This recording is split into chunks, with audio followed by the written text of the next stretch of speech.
Well, what up, everybody? Welcome to another episode of Master the NEC, where we talk about the National Electrical Code and all things electrically related. Again, sponsored by Electrical Code Academy Incorporated. Visit the website at www.masterthenec.com. Or you can even go to masteringthenec.com and you can find it. Heck, we got about 10 URLs that you can find it. Thanks for visiting us today here and listen to the PaulCAST. In today's PaulCAST, we're going to answer a question by somebody who submitted it, who watched our Derating Demystified, whatever we called it, video, where we talked about how to apply adjustment and corrections.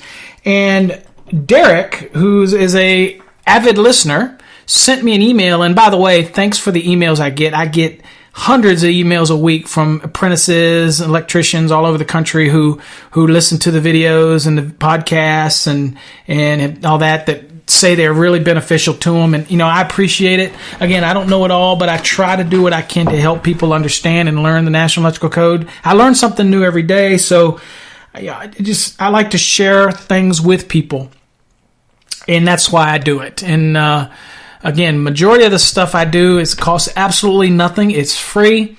I'm actually in a transition of taking it into a nonprofit so that I can continue to help people learn the code, whether it's very basics of code or even something advanced. But today we're going to talk about something that's probably considered pretty basic for some people. And then some people get it really confused. Or if you've ever had it sitting in the back of your mind and you weren't 100% sure, then today's lesson might clear it up for you. So what is he talking about? Well, in the Derating Demystified video, I talk about how to apply adjustment and corrections in accordance with 310.15b.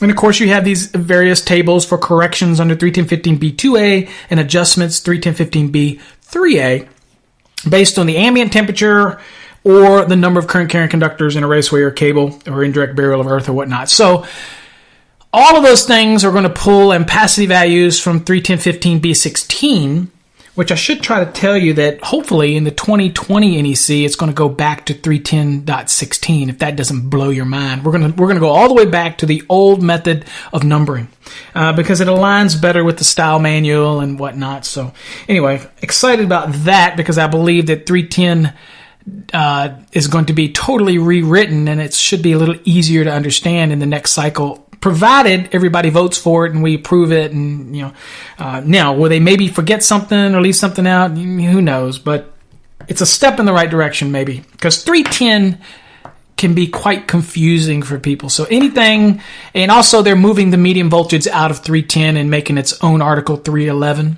which might help clarify some things for some folks. Anyway, enough of that. That's not what this lesson's about.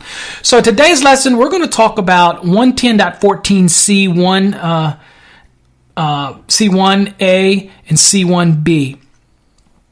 I think that's what it is. Yes. No, wait a minute. It might not be. Is it? Yes, C1A and C1B.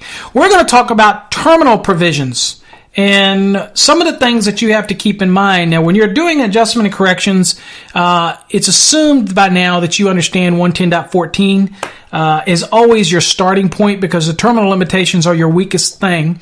But even after adjustment and correction, you need to make sure that the actual conductor's new value can handle, one, the load, and two, the load doesn't exceed that value or doesn't exceed the rating in the respective column, 60 degree or 75 degree, whatever you're dealing with based on your lug limitations or conductor size or overcurrent device. That's a lot of words, so let's kind of jump into it a little bit. So hopefully I'm going to give you a audio picture in a visual, I don't even know how you call it. I'm going to try to convey the message to you knowing that you're listening to this in your car or whatever you're doing. So we're going to talk about terminal limitations today. Now, I'll encourage you after you listen to this podcast that you go back and you watch Derating Demystified, the video, because then you'll understand why we really didn't talk about 110.14c except for to tell you that we're not exceeding it because the ampacity values that we were using weren't going to exceed that of that terminal limitation. So it became an issue that didn't really need to be talked about, because really the video was focused on how to do adjustment and corrections and rooftop adders and things like that when you have MC cables and a number of conductors and all that. So that's what that's all about. But today on this podcast, we really want to talk about the terminal limitations. And so let me read it to you so that you kind of get an understanding on what we're dealing with. Because I know you don't have a code book with you, or you might be listening to this and you do have your code book. It says 110.14c says terminal limitations. It says the temperature rating associated with the ampacity of a conductor shall be selected and coordinated so as not to exceed the lowest temperature rating of any connected termination, conductor, or device. So that's the first part. Now, what we're saying in a nutshell is if I have a lug that's rated for 60 degrees and I have a device that has a lug on that's rated for 75, and I have a wire that has an insulation that's rated for 75 or 90, that the weakest component in this chain or the lowest temperature rating is obviously the 60 degree rated lug. So the ampacity values that I can apply to this is going to be based on the 60 degree column. Now, there's some other caveats here that we could go over, or allowances, I should say, not caveats. Allowances that you can use for using a conductor with a higher insulation, or if you have a device with both ends are rated at a higher temperature rated terminal. But that's just, we're talking the basic rules here. Okay, the weakest link theory applies in this here. So whichever has the lowest rating is the ampacity value you're going to use. Okay. Now, it goes on to say conductors with temperature ratings higher than specified for terminations shall be permitted to be used for ampacity, adjustment, corrections, or both. Now, it's permitted. It's a permissive statement here. So I don't have to make an adjustment and correction. I guess I could just choose from the 60 degree, pick a conductor that's rated for that, and go at it. But what happens is I'm going to have to make adjustment and corrections based, again, on the number of current carrying conductors that exceed 3, or an ambient temperature that is other than 86 degrees Fahrenheit or 30 degrees Celsius, which is the perfect world condition of table 310.15b16, at that point it's telling me, okay, well, I might be able to use a conductor with a higher insulation rating to do that. But remember these rules that we're going to go over here in 110.14c1a and c1b when applying the provisions here. So it's going to let me use a conductor with a higher rated insulation, okay, for adjustment and corrections, or both. All right, so let's dig it a little deeper into here. Okay, so let's look at the equipment provisions. Now, first things first, if I'm an engineer, and I've designed many systems through the years, whether it's design or consulting or helping out engineers with plan review, working for a municipality or through consulting services. And if they don't know the terminations, which incidentally most of the time they do because they know the equipment that it's going to be terminated on, but we're assuming you don't know the terminations. And what you do know is the size of the conductor you're using, whether it's 14 through 1 gauge, that's 1 AWG, that's American wire gauge, or you know that it's 100 amperes or less. So if I know that the rating of the circuit is 100 amperes or less, or the conductors are marked 14 through 1, then I'm going to have 4 different items here that I have to choose on where I can be. Now, if I know that it's 100 amps or less, no other markings, then I'm going to assume the conductors have to be rated at least 60 degrees C, and I'm going to be using the 60 degree column in 310.15b16 for my ampacity. That's where we're at. Now, that's what item number 1 is, okay? It says conductors rated 60 degrees C and dealing, again, 100 amperes or less, or 14 through 1. And that's what you're going to be. You're going to be in the 60 degree column for ampacity. Now, it goes on for item number 2. It says conductors with a higher temperature rating, provided the ampacity of the such conductor is determined based on the 60 degrees C ampacity of the conductor size used. So I can use a conductor whose insulation is higher. Obviously, that's permitted. However, the ampacity values are based on the 60 degree column. So that means that I could have a 75-degree rated insulation on a conductor. Say it's a THW. But the terminals were only rated at 60. I could use the 70-degree column, a 75-degree rated ampacity for an adjustment or correction. And we'll talk about that. It permitted that earlier. However, the ampacity value is not to exceed 60 degrees C. Also, if I had a 60-degree terminal and a 60-degree lug on a device, and the insulation was rated at 75 for the conductor, or even 90, that's fine. But again, the ampacity values are going to be very much limited to the 60-degree column of 31015 B16. So it's not prohibiting me from using a conductor with a higher insulation value.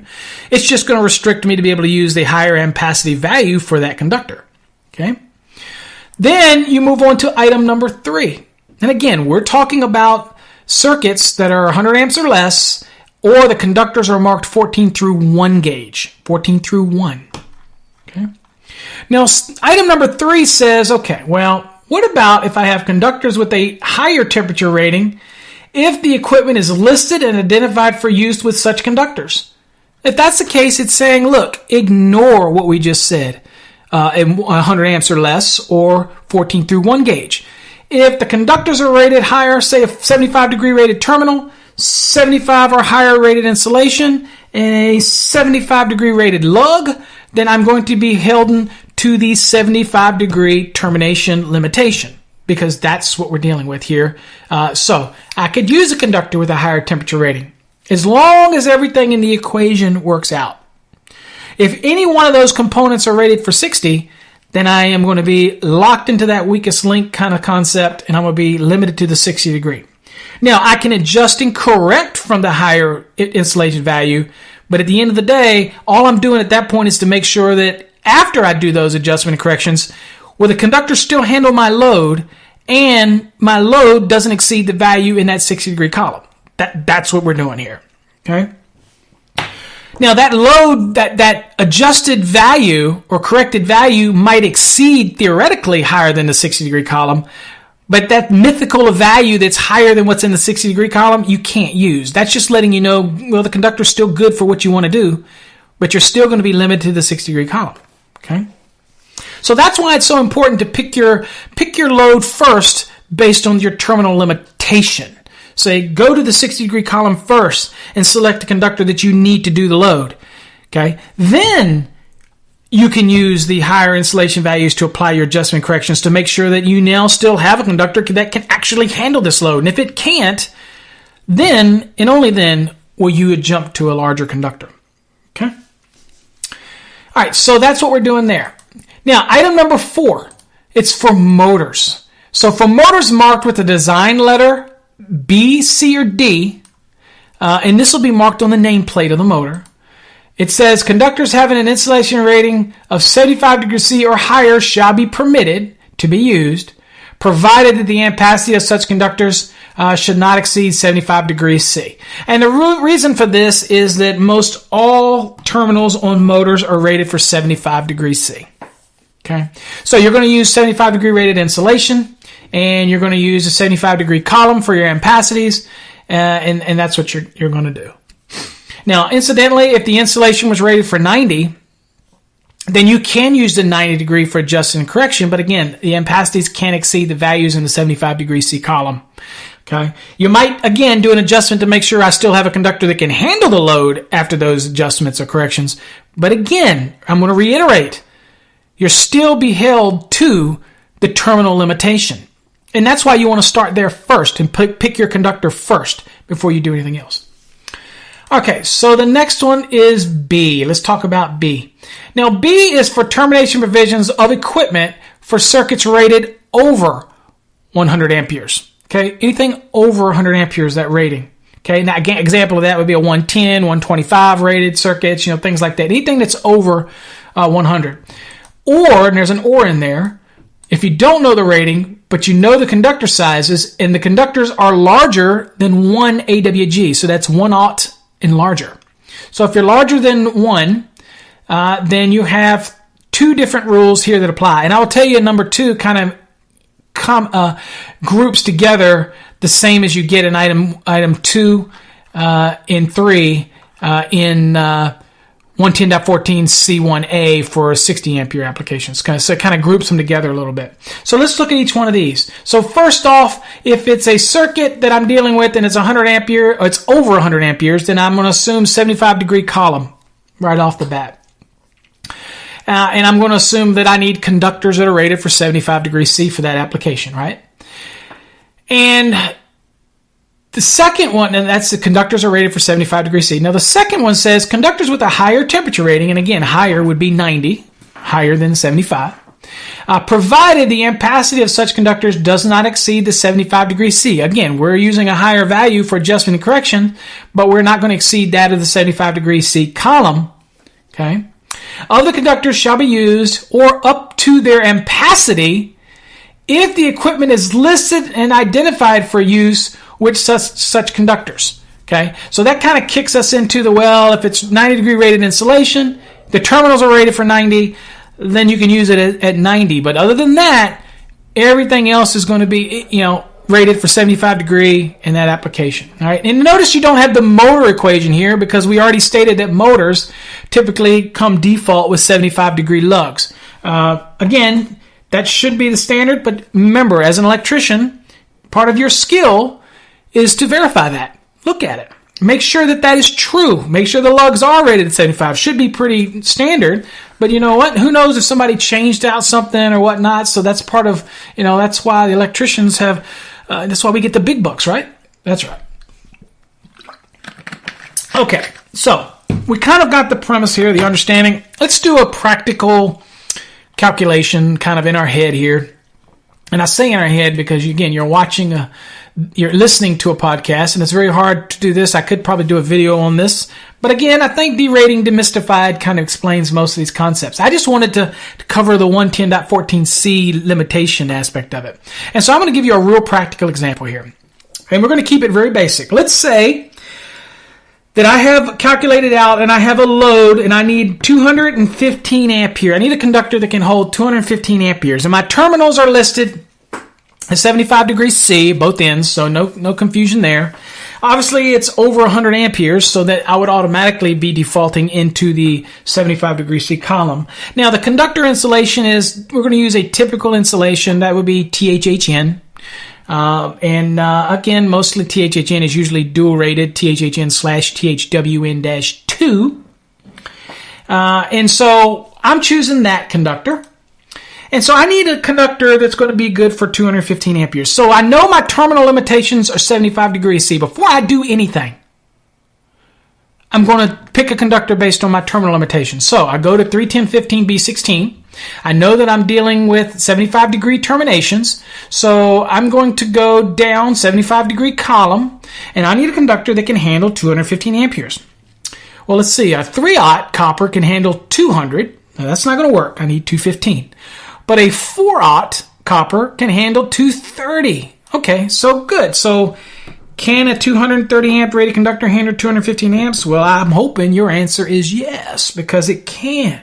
So there's where we're at. So everything looks good. Now is where I begin to say, okay, if this was the case and I had no more than 3 current carrying conductors and the ambient temperature was 86 degrees Fahrenheit or 30 degrees Celsius, I'm done, baby. I pick that conductor and I roll with it.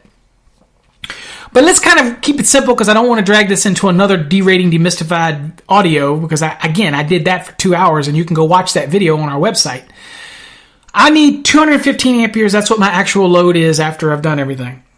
Now, that's what I'm dealing with. That's my load. And I've got a 230 amp conductor. Now, what if I place it in an ambient temperature, an ambient location that is 115 degrees Fahrenheit? Now I need to find the correction, because when you have this elevated heat and you could put conductors in it, the ampacity of that conductor is going to drop because of the heat. And the reason the ampacity is going to drop, or I shouldn't say it arbitrarily drops, that we're going to have to drop it so that the heat that's there doesn't rapidly approach the threshold of our insulation's rating. Okay, so we want to do something to be able to control this. So typically what we do is we derate and we forcibly drop the actual ampacity value of a conductor so that we create this little buffer in there so that it will not violate the insulation's rating. And so we're trying to make this kind of a correction based on the ambience. So in this case, the ambient was 115 degrees Fahrenheit. So what we got to look at is we want to go to 31015B2A.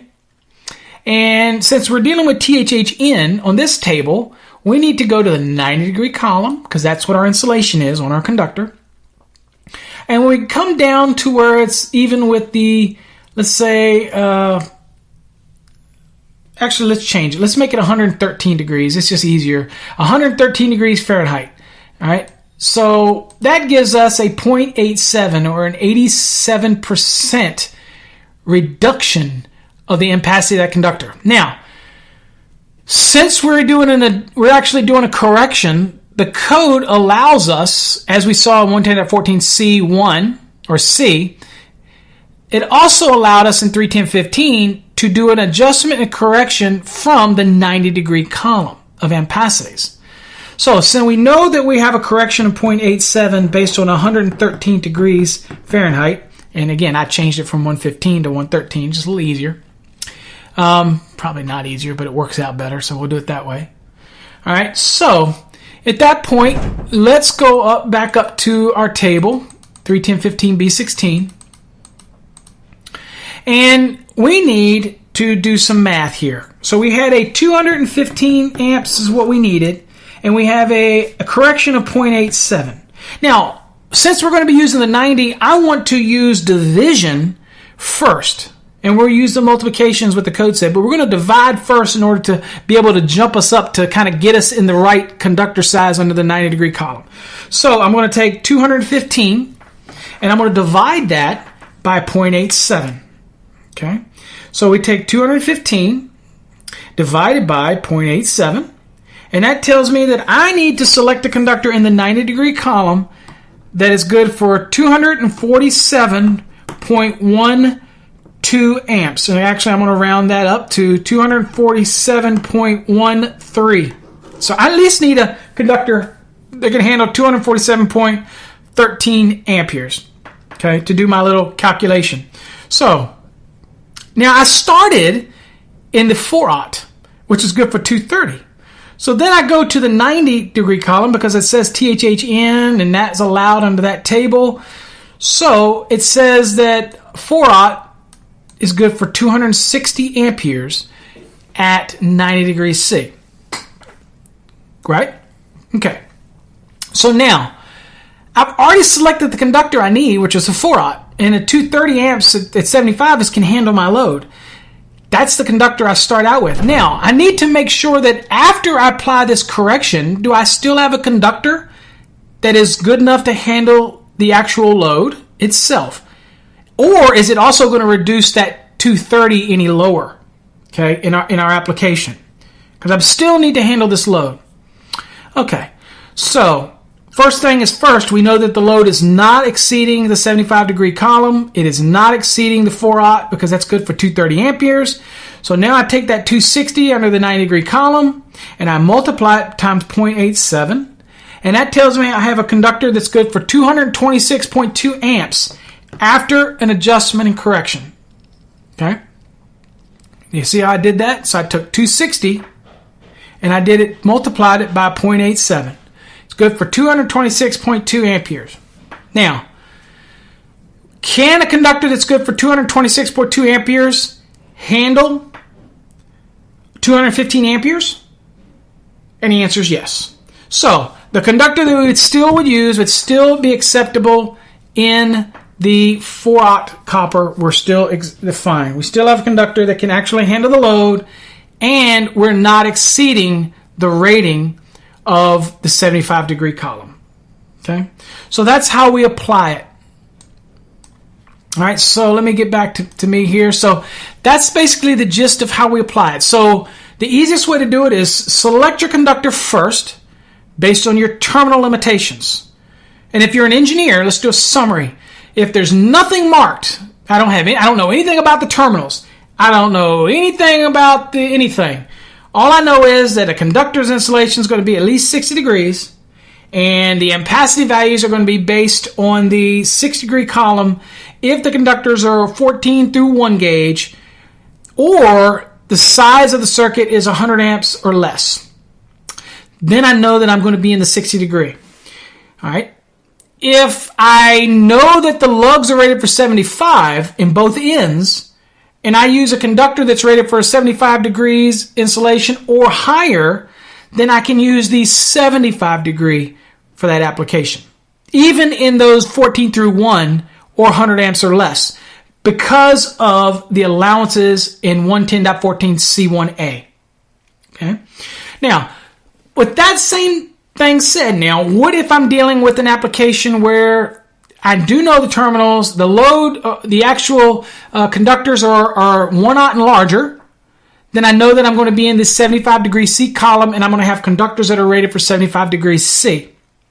Now, the conductor could be rated at 90 degrees C, like a THHN, but if my terminals are limited to 75 degree, then I'm going to do my adjustment and corrections from the 90 if that's the higher value. But at the end of the day, the load can exceed the value of the 75, and all I did with adjustment and corrections was to make sure that my conductor could still handle that actual load that we're dealing with. So I'm comparing the two, and that's how we compare it to the 110.14C application. So hopefully you got something out of that. That is kind of a little bit of in-depth detail on how you apply 110.14C. And hopefully you got something out of it. Remember, visit our website, masterthenec.com. Go to our Twitter account, which is @masterthenec. Go on Facebook and search for Master the NEC. You'll find us. Got my little logo there with the little guy that looked like me about 30 years ago. And if you have any questions, you can always email us. I get tons of emails at info, that's INFO, @masterthenec.com. Of course, you can also email us at info@electricalcodeacademy.com as well. And we'll be more than happy. If you don't want to do an email, just simply go to our website and there's a contact form there. You can fill out your information in the contact form, click the button, and you can also send questions that way. Also, don't forget to go to our Facebook page. And if you're an electrician and you're studying, that there's a closed group on there for exam preparation. So our regular Facebook page is open to anybody, but you can also request to join our closed group on Facebook, and that's where I post things like questions of the day, calculations, and we answer questions, and we just kind of have a good friendly interaction about the code and different calculations and things like that. So you don't have to be prepping for an exam to do that. It's just a good place to go learn where you won't be belittled and no question is too dumb, and you can ask anything you want there, as long as we're, again, all civil and can have a good open conversation. There's no right or no wrong. It's just everybody together trying to answer code questions. Unlike some of the forums online where people want to be smart Alex and think they want to one-up you. There's no one-ups here. We're all trying to learn. That's the beauty of this forum. So hopefully you spread it around, tell your friends about it, but tell them when they come in, they better play nice, because if they don't play nice, I'll boot them out, because this isn't a democracy. This is a monarchy when it comes to those forums. So anyway, God bless. Hope you enjoyed this episode. Until next time, stay safe. And again, visit our website, masterthenec.com, for all your information that you'll ever need on the National Electrical Code. Until next time, stay safe.